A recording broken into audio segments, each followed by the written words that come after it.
I wanted to be an artist.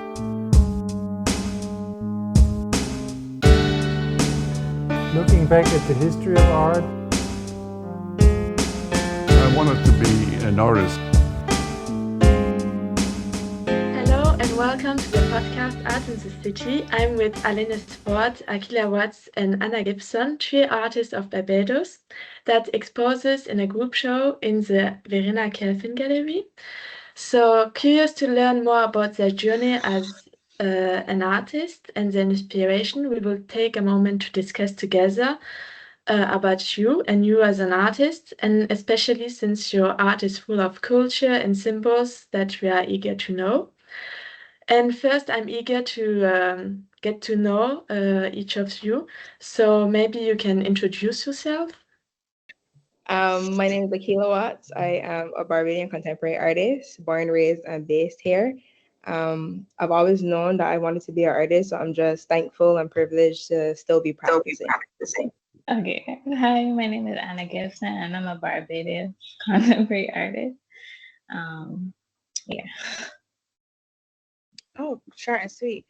Hi, my name is Alanis Forde. I am a Barbadian artist. I have been practicing for about 7 years now, and my field mainly looks at concepts of living in a neo-colonialism paradise space.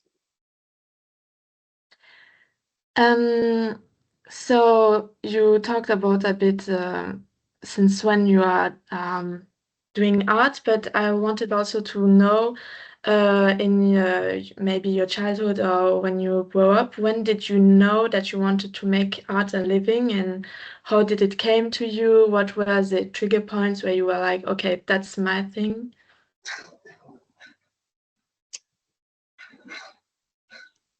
I'll be going in You order can, again. yeah, Alanis, you can talk.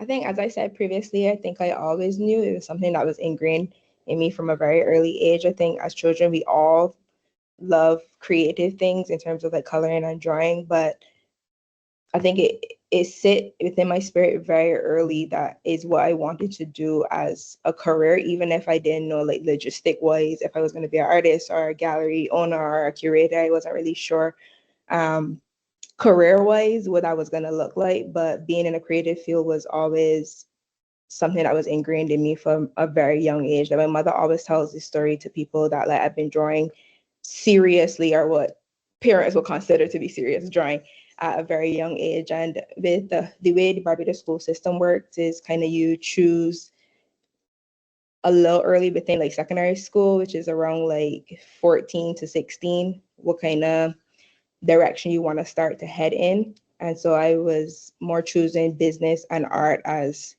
my subjects. So even before college, I knew that I actually wanted to be a practicing artist. Okay. I had a similar experience in terms of like I always gravitated towards doing arts and crafts. So like anytime I was bored, I would do arts and crafts at home. And I used to make a lot of trinkets and cards for people, like birthdays and stuff like that when I was younger. So that kind of helped hone my creative spirit. And I find in college I always knew I wanted to do art, but I was stuck between that and TD, like architecture. But I was just like the art was more it for me. And I find completing my associate degree and bachelor's in fine arts really helped me figure out what I wanted to do with it. And now I feel like I really settled into being an artist and is where I belong. Like there's nothing else for me really. I would say that there was a girl in our class in primary school that was very talented, and she would bring to school her sketchbook, and I would like watch her, draw and stuff like that. And but I never, thought that it could be a career path until secondary school, and I was placed in art class because I actually didn't choose it. I was forcibly placed in it. And my teacher at the time would bring to school his his paintings, and he would paint in class. And that was the first time I saw that there was a route that I could take. And then I applied for, Barbados Community College for my associate degree. And then I took it seriously from then. How would you describe your art?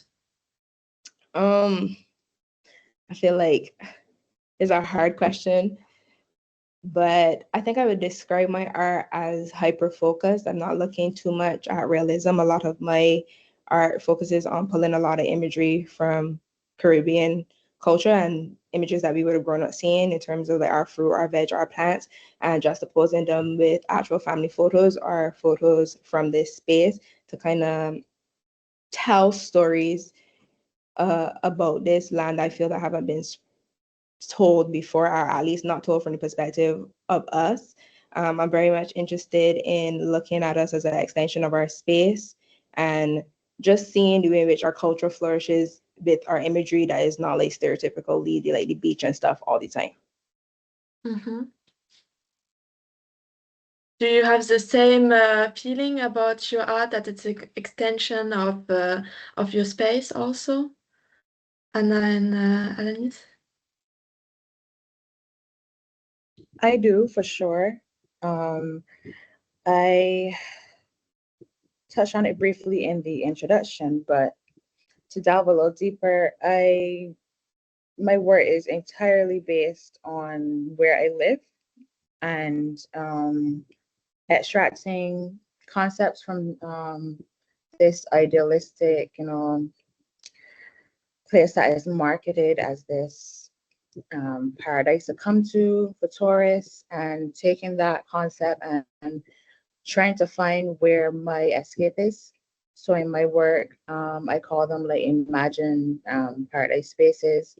And the blue dotted figures that you see in my work are proxies that I created that would live within these spaces. And sometimes they're self-portraits, other times they are their own characters. So yeah, I would say where I live is very prominent and very important to the work that I am creating.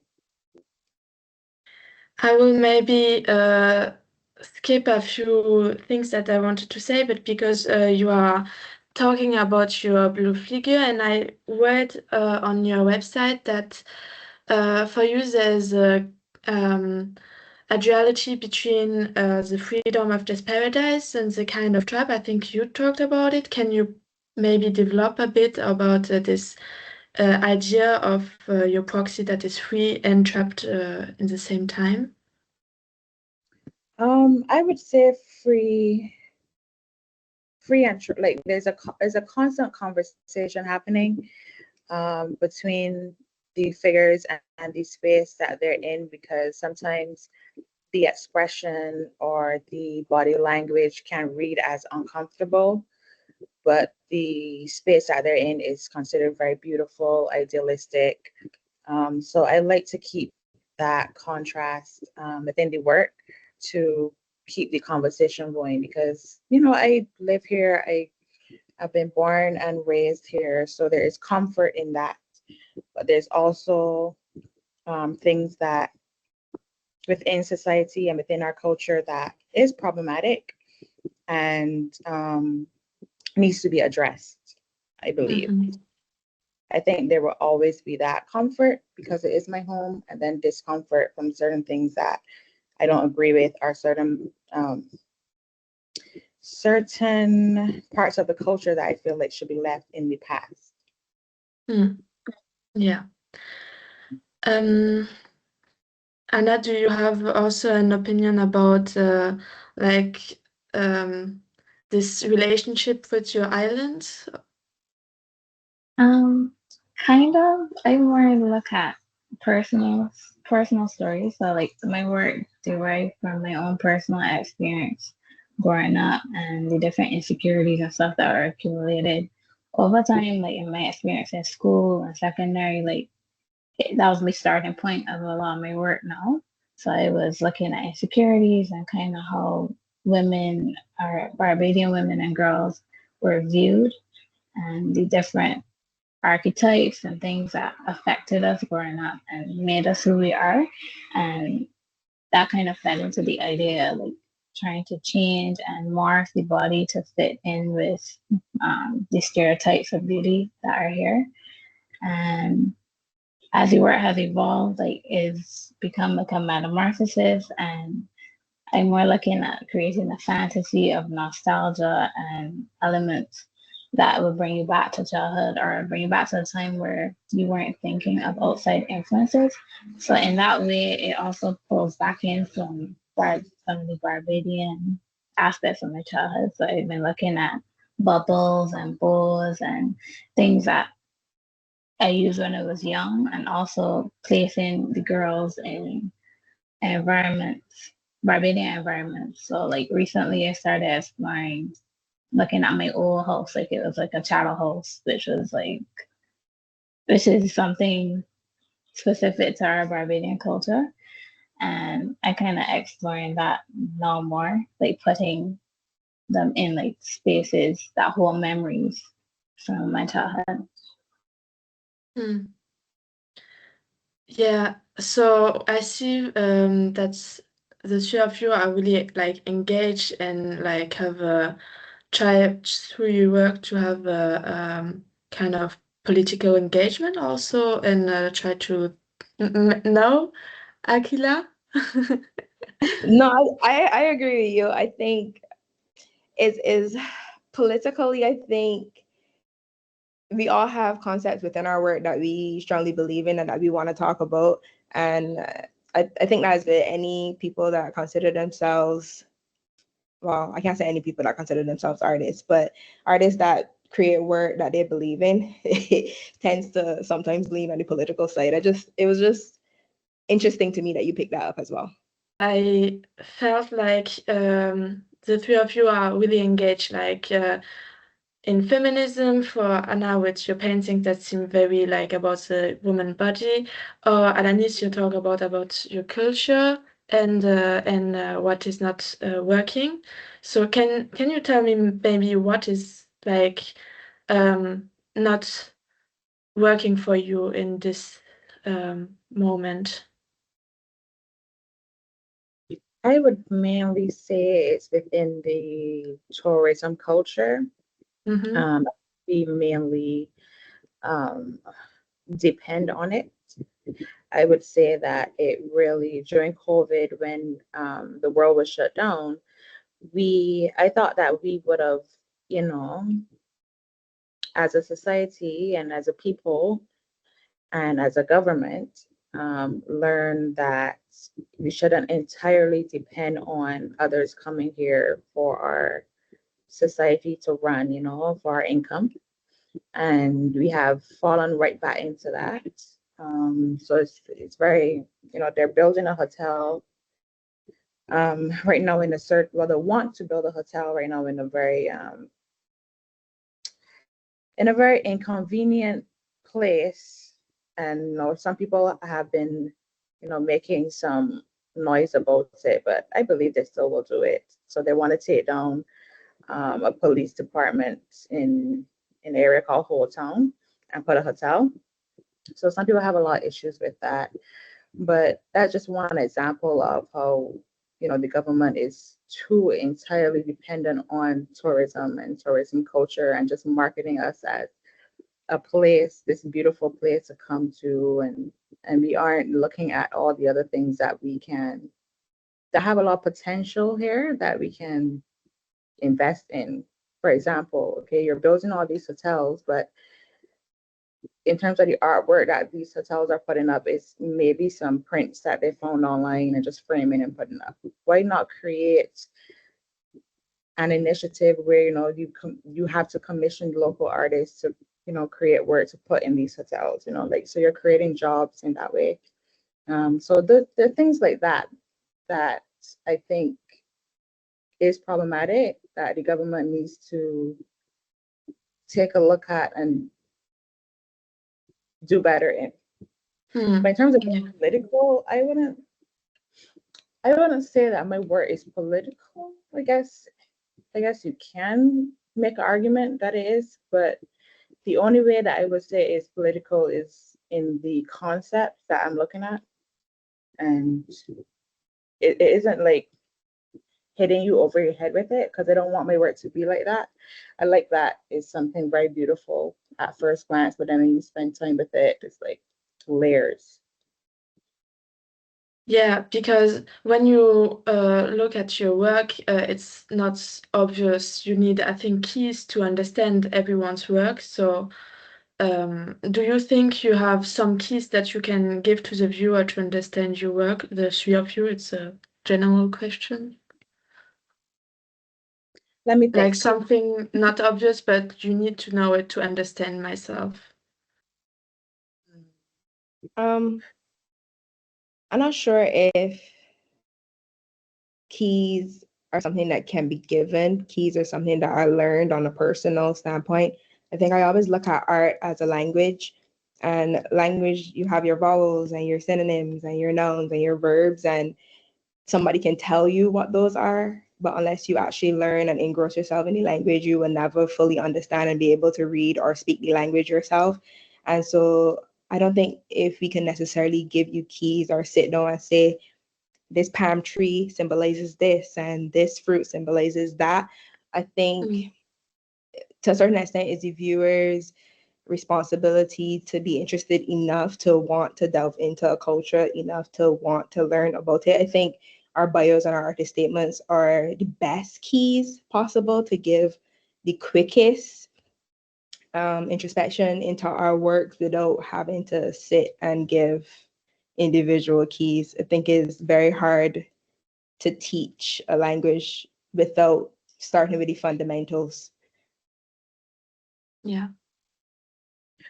I would say that titles are important too. And looking at a full body of work, looking at my full body of work, you will see certain imagery being repeated throughout. So I think in that sense, it becomes a language that you could then start to pick up cues and stuff like that. And I think, I mean, when you look at the work, what you feel from it is also relevant. So, like, even if my view and like what conversation is saying is one thing, is I still think it's interesting to hear other people's viewpoints and how they put their own experiences into it, even if it's not exactly that. But like, you know, like we have specific things we had in mind, but it's also interesting to help to see how conversations start from that. But yeah, I feel like if you grow up in the Caribbean, you would relate a little better to some of the things, the imagery that we sharing. So, as Akilah said, it's based on, it's kind of like how you lived your life to this point that you would understand or not understand certain things. Yes. And on that point, do you really think about, because not every artist thinks about what the viewer will see, like projects, oh, okay, I'm drawing this and the viewer will feel this emotion or this emotion. Are you projecting this on your paintings, or you are like, I'm doing my stuff and we will see what will happen? I don't think I'm trying to project a reaction from individuals. I think when you're creating visual media, you already know you're going to get somewhat of a reaction. But again, it's hard to predict what every single individual is going to interpret and see your work as, like Anna mentioned. And like Alanis was saying, in terms of like, if you view a certain body of work, you will pick up certain keys. So I think everybody's going to visually see it and read it different. And even as you do different exhibitions or you do residencies and you have conversations with people that are in different cultures than yours, but might have certain ties, whether that might be culturally or religiously or whatever, you kind of see that sometimes certain symbolism can mean different things to different people. So I'm not creating work with the thought in mind, I'm trying to get this reaction out of somebody. I think when we did our bachelor's degree concepts, then conceptualizing ideas was a big part of it, and speaking what you use in certain imagery and certain colors. And so I think it's just natural when creating work to really think about the symbolism and the choices that you make when creating. But I think that's more on a personal standpoint. That, you know, like Anna was saying, you have what you're trying to say, but it's always interesting to hear what others think and feel and see within your work. To me, I think it's always interesting when it is successful. So when you speak to somebody that is either of the same culture or is, you know, them regionally or internationally, and they do pick up on what you were putting down more or less, it scratches a certain part of my brain. It's like, okay, well, at least that's reading, and not just regionally but internationally as well. I would say, yeah, I agree. I have not created work thinking about, well, cautiously thinking about what someone will think for a long time, actually, probably since 2020. That was when it was like, yeah, if I create work like that, then it's definitely a hindrance in what I create. So I try not to think too much about the viewer. I just mainly think about what my concept is and, you know, what I'm trying to build, the story I'm trying to tell, and that's it. I think for me, I've been using the word, especially lately, I've been using the word as like an escape from my own self.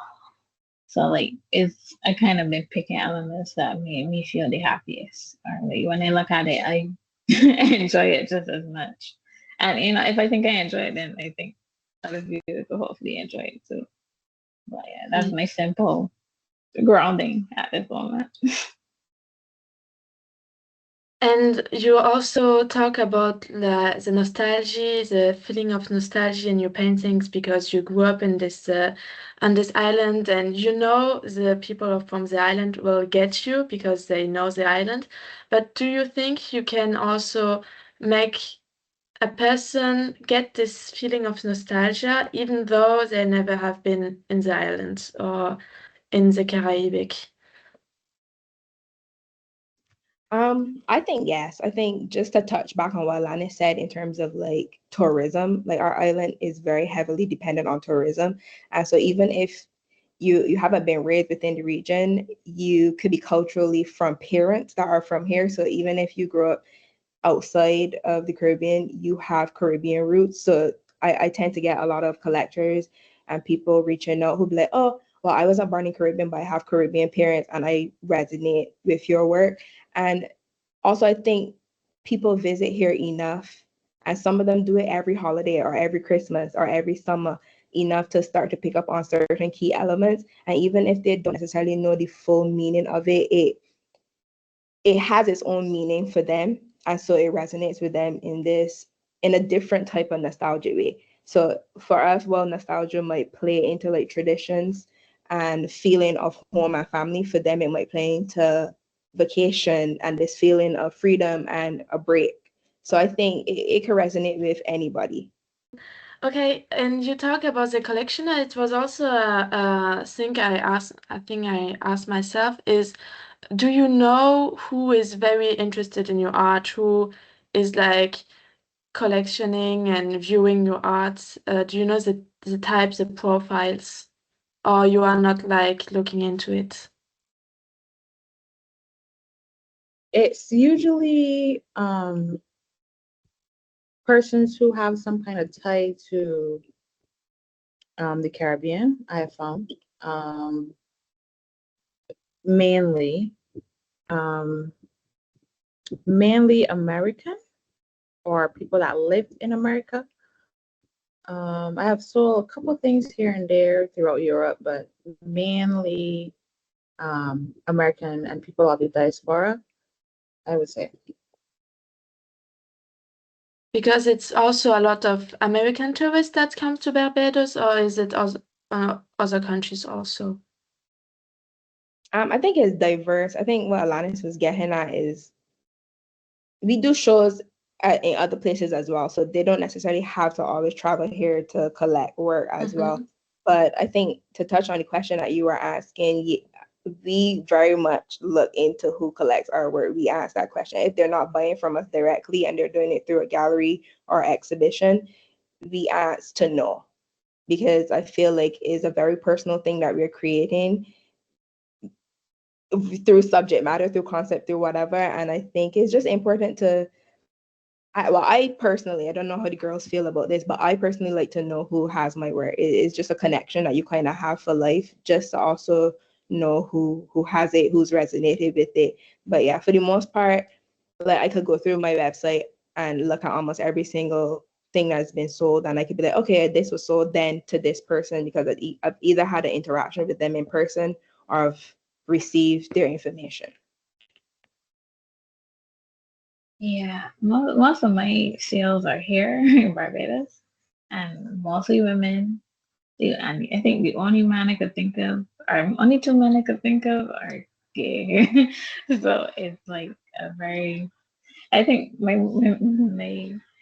work targets the female experience the most. So I feel safe with who my work in hands on.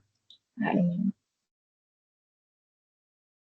And how important is actually art in Barbados? Is it like everyone knows about art, or are you one of the few persons that are really interested in art? How developed is it? Um, so I have a very complicated experience because every time we was in primary school, our teachers discouraged us from doing art. Because I used to have a math teacher. She was like our home teacher, as you would call it. And something she would threaten us with not having art class, just so that so that we would behave or do better in the other subjects, because they saw art as more of a pastime than something you could actually use and sell and make money from. So a lot of Barbadians have that mindset because it's ingrained from such a young age. So there are artists, like there's a community, but it's like the same set of people you see all the time. And it's slowly growing with a few younger people here and there. But it is a complicated place. Like we still figuring out how to show contemporary work. Like they mostly idolize older artworks or like traditional artworks. So like the basic landscapes and whatnot that are catered mostly towards tourists. That's kind of what the market looks like. That if you go in an art gallery quickly, just coming here to see the art, that's what you can see first. Not necessarily contemporary artists or like the people representing the now of Barbados. Mm. Yeah, I agree. And I think that's why it took me to almost the end of secondary school to realize that it can be a career path. Although, those that do it at tertiary level at community college, you would find that they will leave and they would just go into regular, maybe 9 to 5, or they will go into teaching because that's something that is secure. Because no one is buying art. There's no market here for like art, and then art of a certain level, and then when art is at a certain level, is a certain price attached. So there's no, because like what, the middle class not gonna buy, the lower and the middle class, even if he, as if he even got middle class left at this point, but it's not buying art because it's not something that is a necessity for them and their household. That's why we're speaking about maybe, the hotels, the government taking initiative with the hotels to, create job opportunities for those that want to be artists here. And it's not easy to break into a market outside of Barbados either. I would say during COVID is when the height of that, when you needed to take the advantage of that. And I think we did, because everyone was online and you were able to use your maybe Instagram and website, and people was there, and then you were able to get opportunities overseas and selling, and then when it's like a domino effect as well. So there's no market here. I would say Anna said she mainly sells here, but there's no one is buying art here that would sustain you to be an artist full time. You would have to have a part-time job with it. Yeah, I have one thing to say on this question. I think Alanis touched on it when she mentioned the college, in terms of when people leave, they tend to not continue to practice art. And that touches on what Anna was saying in terms of like the discouragement you grow up with art. I think when you're a practicing artist within this space, you are defying the odds. There's very select few that have support from family, and I am one of those few, so thank goodness. And I always admire people that have had that discouragement and still decide to practice. Like Alanis was saying, in terms of like, there actually is no market here. We all have collectors from here and we love them and we love their support of us. But I think another thing to touch on in terms of the discouragement of art is not only the discouraging you to practice, but the general population feels discouraged in what they can experience within the art. I think we get a lot of messages asking, oh, can I come to the art show? Like, how much is it? Like, it's not a general knowledge that most art exhibitions, if not all, are free, and that as the general public, you are free and more than welcome to come to every and anything. I think art is sometimes looked at, is often put on the back burner and looked at only when they need visuals to support something else culturally. And so there's not much infrastructure in the developing of art and artists and visual media outside of traditional or tourist art. It's very hard when you're making conceptual, contemporary, abstract based art to kind of find that support and that push, because your work does not always look like what they want in order to support their own means. I wanted to talk a bit about more the motives and the paintings themselves that you are painting and exhibiting right now in the Verena Kerfin Gallery, because I saw that each of you have a very special touch. Akilah, the paintings that you exhibit in the Verena Kerfin Gallery right now, it looks like a collage with the silhouettes and the pattern. So it's a leitmotif of the paintings that I saw. You, Alanis, you are drawing your figures in blue often, and Anna, it's a bit more traditional and realistic, even if I would not qualify it as realistic, because there's still this the blossoms and the bodies that are in some positions with like, is it like dread around the bodies I saw on some of the paintings? Yeah, but yeah, we see the styles that you have. How did you find your touch, your style, this little thing that makes it special?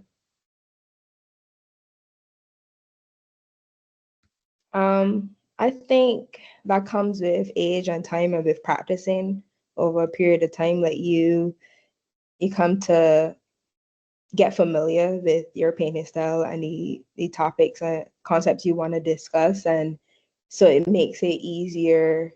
I can't say easier, because each piece I feel like it sometimes is a challenge, but you kind of feel a little bit more familiar with your subject matter and the way in which you want certain things to read. But I've always loved collage as a tangible medium, and it still translates to my sketching to this day. I don't actually physically sketch with a pencil. I tend to sketch more digitally with my images kind of compiled together. And so my final paintings tend to translate that sketch onto canvas, and it still looks very much collage, even though it is one solid painting, usually with just paint. I think when I was in school, I was dealing more with cultural symbols, and so my work looked vastly different to a certain extent, because I was dealing more with like the flag and the coat of arms and some of our folk characters, and just delving more into like our historic imagery and wondering why it hadn't changed over a period of time, especially since I felt like some of the population wasn't necessarily resonated with some of the imagery anymore. It was a little bit stagnant to me. And so while I was in college, I was also doing hair drawings as a way to, what's the word I'm looking for? Kind of recapture my love of art without having to explain to everybody my concepts and why I was using a specific color or a specific medium, since our degree was very heavily focused on who was pretty much preparing for our portfolio at that time, which is the end of our degree, and you trying to create serious work and you being judged on this, and you really need to buckle down and sit down and explain why this color, why this medium, why this size. And I just wanted to recapture my love of art without having to explain everything. And so once I left college, I kind of combined the two, and that's kind of where my pattern started to evolve. I was doing like hair drawings with fruit or veg or plants in the back or snacks. And so geographically, that kind of put my work within the region while touching on certain things documentary based, because I felt like at the time a lot of portraiture of Black people was not prominent, but I wasn't really interested on focusing on the face. And eventually here we are, but my patterns ended up in different portions of my work and other patterns being created in terms of like the checkered pattern that I use that is usually found in like digital spaces. But I think it's all in time and research and really delving into your craft and getting to know yourself as an artist. And that's kind of how the work develops.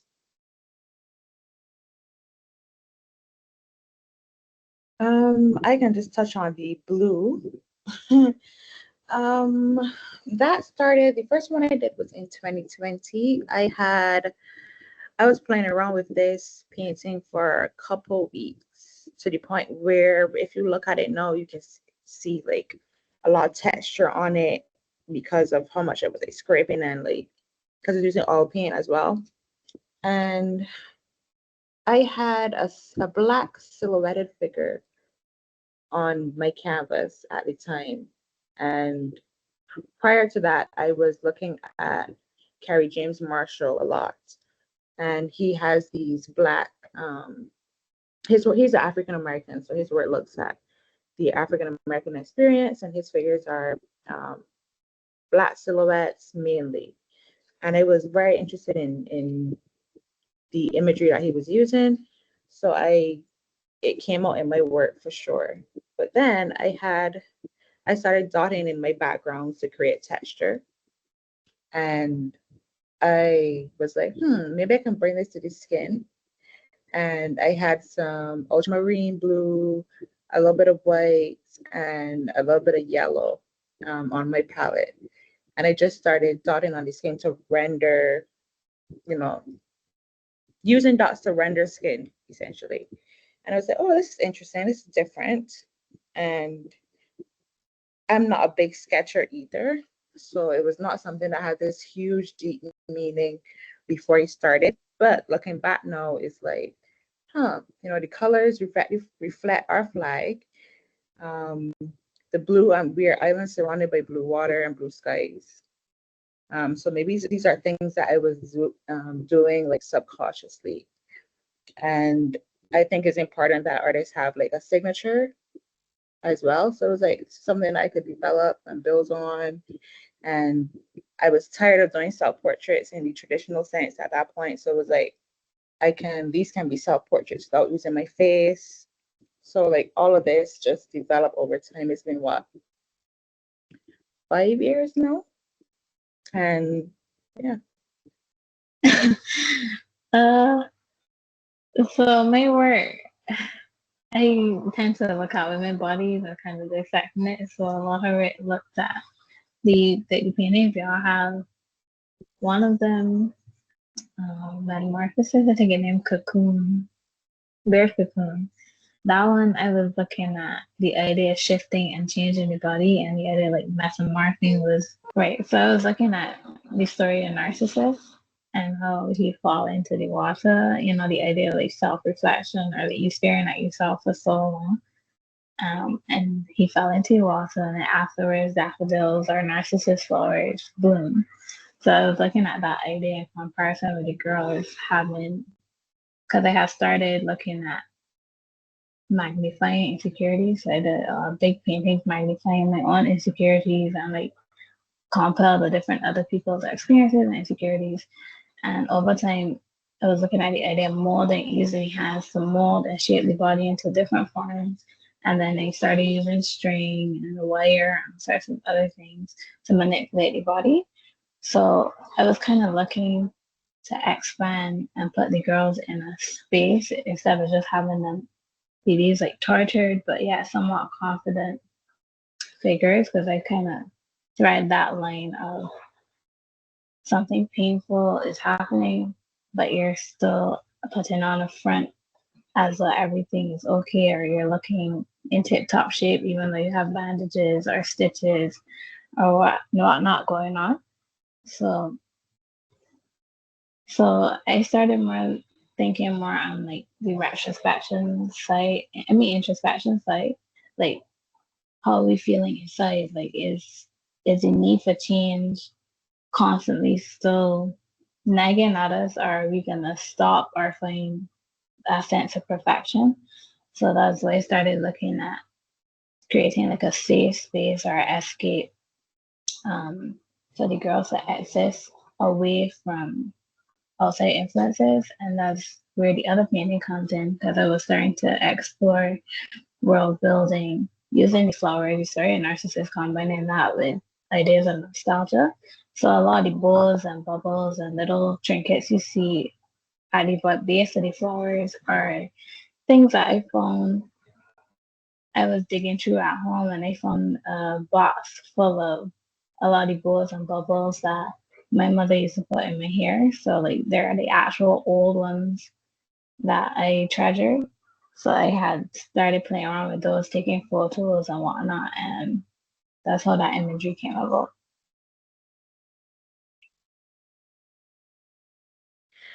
And in the future, how do you see the evolution of your style and your projects? Are there maybe motifs you think about, but you're like, I'm not ready yet. I didn't thought enough about it, or I don't feel like it's close enough to my style, and therefore I'm not going in this path. Or you allow yourself everything. Like if you have an idea, you are doing it, even though it's not like in your regular motives. Um, yeah, I feel like recently I started exploring sculpture, like soft sculpture. I never really done it before. I don't really have the tools necessarily to do it. Like I don't really know how to do it, but I started doing that, and I feel like it's better to try everything. Like I don't necessarily think any of us stray away from new ideas or like exploring something. Like you try it and it works or it doesn't work, or you're feeling it or you're not feeling it.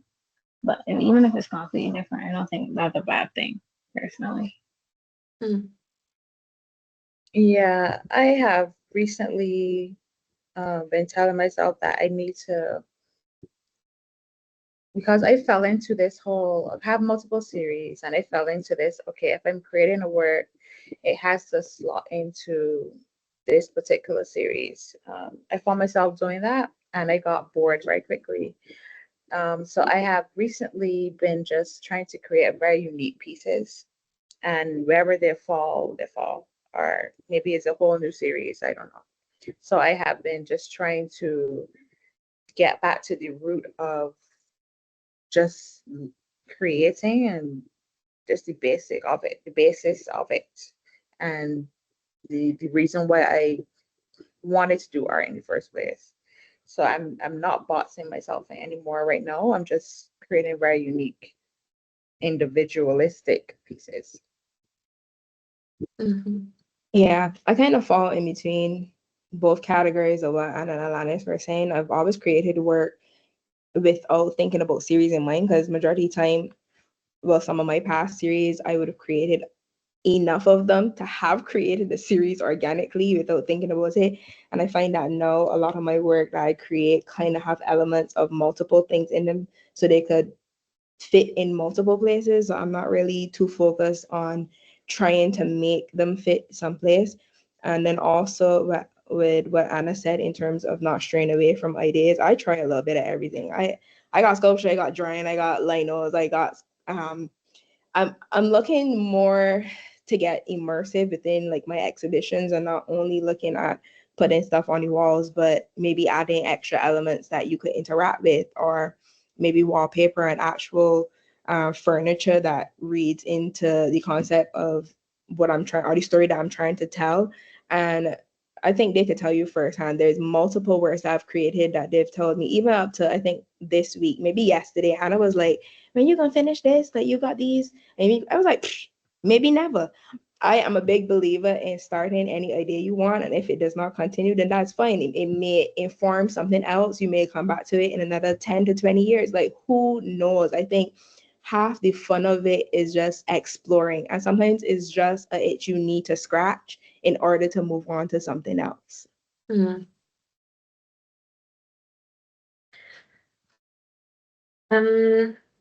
To talk more about maybe your exhibition in Berlin right now, uh, is it your first time exhibiting in Berlin? Or yes? Also because I know you have a lot of work in the US, also a lot of in galleries in the US. But is it the first time also in Europe, or you didn't put your work in Europe? I think this is the first time I'm exhibiting. Is it? No. I'm trying to think. I know I have collectors in Europe for sure, but I think this probably the first fleshed out exhibition that's not like residency based. Mm-hmm. Probably, yeah. And what is your feeling about it? Is it something new? Because in Berlin, there's a specific culture that is very different, I think, from the Caribbean culture. What are your thoughts about it? How are you approach? Well, it's exciting because it's a whole new market, as you said. So I'm interested in hearing the feedback on how, the persons who walk through have um, engaged with it Mm-hmm. and interacted with the work. So Yeah. at the end, I'm really interested to hear how it went. Yeah. Oh no, it's good. Like the exhibition, I think it's very nice and well done. Like every painting's very beautiful in my mind. And but I wanted to ask you a bit more about the idea behind the exhibition because the name is Arcadia, often dreamt, seldom lived.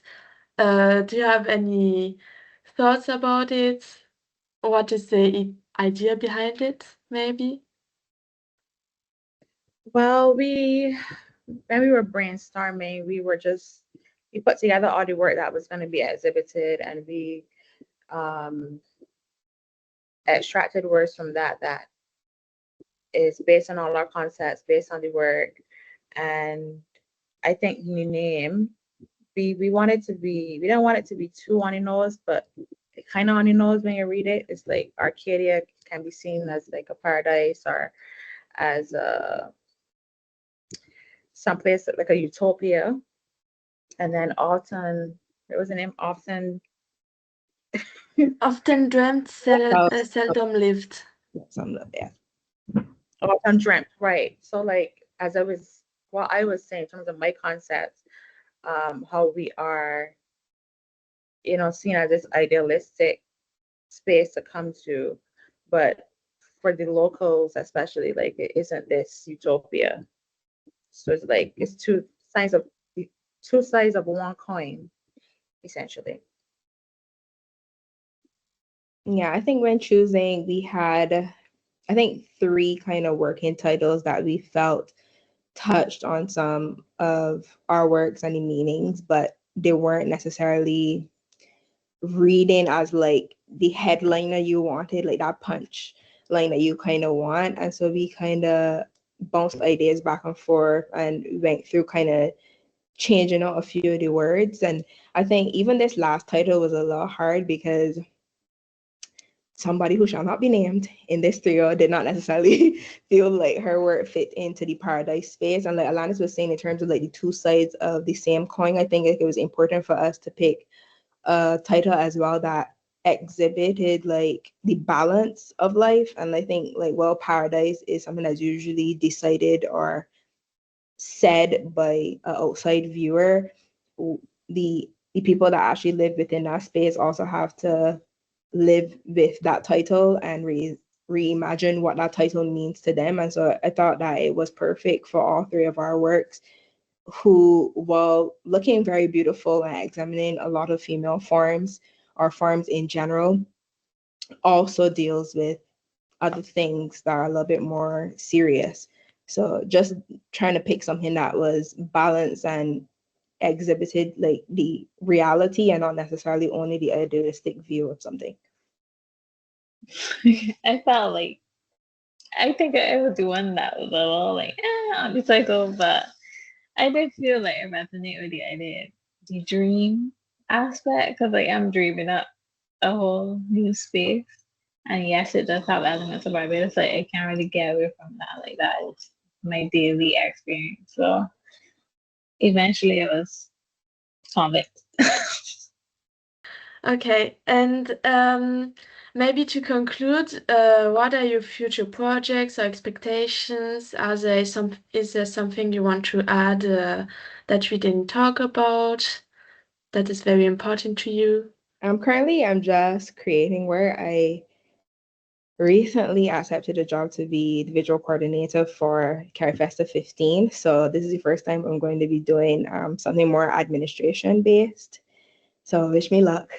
I think it's going to be a lot of stress and a lot of work, but I think it's something that I should be able to do. I think that's like the next biggest thing that is on my plate currently, besides Operation Triple Threat, which is our organization here that does theater with kids. They're having a production coming up very soon, within the next 2 months. So then we'll also be doing some painting for them as well, for their backdrops and their set design. What do I have coming up? I have a couple shows. I have a show opening on Saturday in Baltimore, and I have a show opening next month on the 11th. And I cannot remember the place, but it's in the States as well. What else? I'm just taking it easy right now, to be honest with you, and trying to finish these paintings for the show next month. That's what I'm working on right now. And are you traveling to the places or are you doing it distantly? No, I'm not traveling to places. So I'm just shipping the work. Okay. For me, I just busy working right now. I mean, we might got upcoming shows next year that I'm working towards, but right now, and then it would be helping Akilah with Operation Triple Threat, the children theater, but I can't tell you for sure what I have coming up. Okay, just seeing what's coming. Okay, so to sum it up, the three of you are representing in your paintings are part of your Caribbean experience, your culture. So it's very a personal subject for you. And it's still different with common grounds concerning the paradisiac nature and the realistic perspective on the island. The three of you are very engaged and innovative as artists with personal thoughts about the life and your life in the paintings that is very well transcribed and that gives the viewer a chance to travel. So it's very, very nice that you took the time to talk to me about all of it. So thank you very much. It was so nice to talk to you. Looking back at the Thank you for history of having art, us. Thank Yeah. you.